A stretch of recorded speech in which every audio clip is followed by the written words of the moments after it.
Hi friends, good afternoon. ఇవాళ మా అక్క నా కోసం చికెన్ చేసింది. నేను గుంటూరు నుంచి హైదరాబాద్కి వచ్చాను. ఈ రెసిపీ చాలా బాగుంది. ఈ రెసిపీ ఎలా ఉందో మీరు కామెంట్ చేయండి. ఈ రెసిపీ ఎలా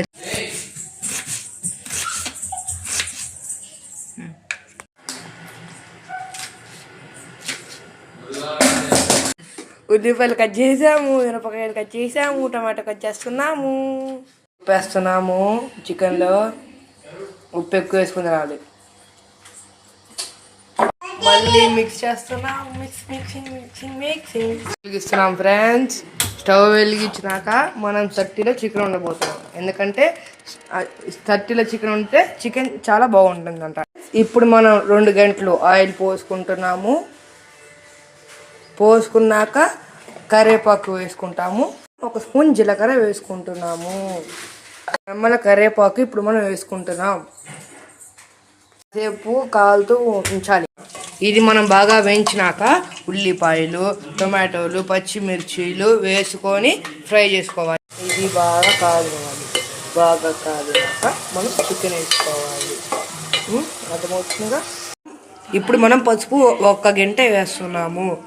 1 గంట కాదు, 1 స్పూను. ఇప్పుడు మనం దీనిలో పసుపు, ఉప్పు వేయాలి. ఇప్పుడు మనం మూత వేసి దీన్ని బాగా మగ్గనియాలి. ఇప్పుడు కాసేపు అయినాక మూత తీసి మనం అల్లం వెల్లుల్లి పేస్ట్ దీనిలో వేయాలి.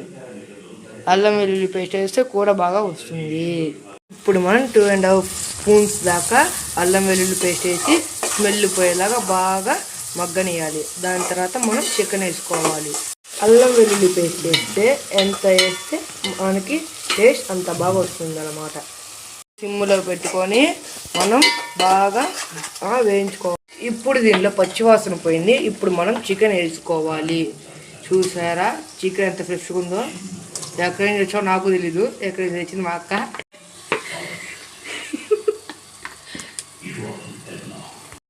ఇప్పుడు మనం దీనిలో కల్లుప్పు 1 స్పూన్ మాత్రమే వేసుకోవాలి. ఇప్పుడు మనం దీన్ని బాగా కలుపుకొని మూత పెట్టి మగ్గనియాలి. ఎంత బాగా కలుపుకుంటే టేస్ట్ అంత బాగుండేది అన్నమాట. బాగా కలుపుకున్నాక మూత వేయాలి. హాయ్ ఫ్రెండ్స్, ఇప్పుడు మనం మధ్యలో ప్లేట్ తీసి ఉడికించుకుంటూ ఉండాలి. ఈ నీళ్ళు మనం పోసింది కాదు, దాంట్లో అదే వచ్చింది. మనం దాంతోనే కూర వండితే టేస్ట్ బాగుండిద్ది, గుజ్జు కూడా బాగా వచ్చింది. ఫ్రెండ్స్, ఇప్పుడు మనం ప్యాన్ పెట్టి చికెన్ మసాలా చేయబోతున్నాం. ఎందుకంటే బయట కొనుక్కుంటే టేస్ట్ ఉండదు, ఇంట్లో కొనుక్కుంటే టేస్ట్ బాగా వచ్చింది.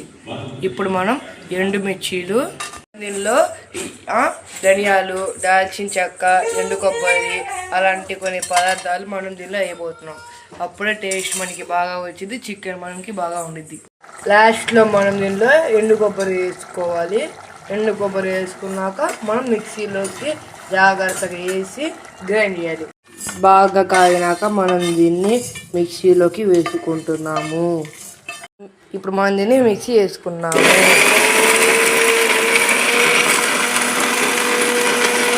మనకి మసాలా వచ్చింది. ఈ మసాలా మనం చికెన్లోకి వేసుకోవాలి. ఇలా రాకూడదు, చాలా మెత్తగా ఉండాలి పొడి, అప్పుడే టేస్ట్ బాగా వచ్చింది. ఇలా మనం ముక్క ఉడికిందో లేదో చూసుకొని కారం వేసుకోవాలి. మనం ఇప్పుడు ముక్క ఉడికిందో లేదో చూసుకొని తగినంత కారం వేసుకోవాలి. మనం మధ్యలో ముక్క ఉడికిందో లేదో చూసుకోవాలి. ఇప్పుడు మనం ముక్క బాగా ఉడికినాక 2 స్పూన్లు మామూలు కారం, 2 స్పూన్లు వెల్లుల్లి కారం. ఇప్పుడు మనం బాగా ఉడికిన చికెన్లో మనం హోమ్ మేడ్ తయారు చేసిన చికెన్ మసాలా పొడి 2 స్పూన్లు వేసుకుంటున్నాం. చికెన్ బాగా ఉడికినాక మనం దీనిలో కొత్తిమీర వేసుకోవాలి. మీరు ఎంత వేసుకుంటే టేస్ట్ అంత బాగుంటుంది. దాని తర్వాత దీన్ని బాగా మిక్సీ చేసి అంటే తిప్పి మనం స్టవ్ నుంచి తీసేయాలి. మీ అందరికీ ఈ వీడియో బాగా నచ్చితే మీ అందరూ లైక్ చేసి షేర్ చేసి కామెంట్ చేసి సబ్స్క్రైబ్ చేసుకోవడం మాత్రం మర్చిపోకండి. బెల్ ఐకాన్ మాత్రం తప్పకుండా ఆన్ చేసుకోండి.